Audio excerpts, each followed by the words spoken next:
नमस्कार.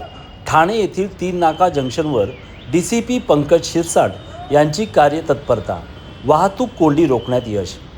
आज दिनांक 27 ऑगस्ट 2026.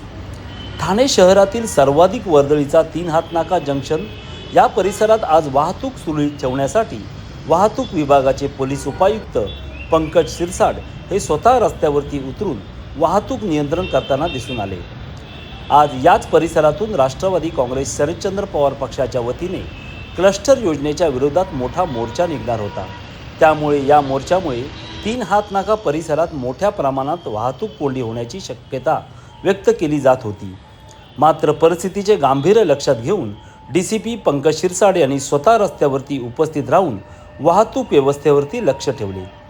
वाहतूक कोंडीतून अडकलेल्या वाहनांना मार्ग मोकळा करून देत त्यांनी वाहतूक सुरळीत करण्यासाठी पोलिसांच्या पथकासोबत प्रत्यक्ष काम केले.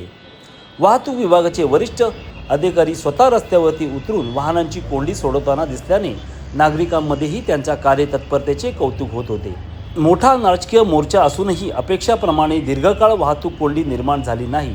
यामागे वाहतूक पोलिसांचे नियोजन आणि पंकज शिरसाट यांची प्रत्यक्ष मैदानातील उपस्थिती महत्त्वाची ठरली.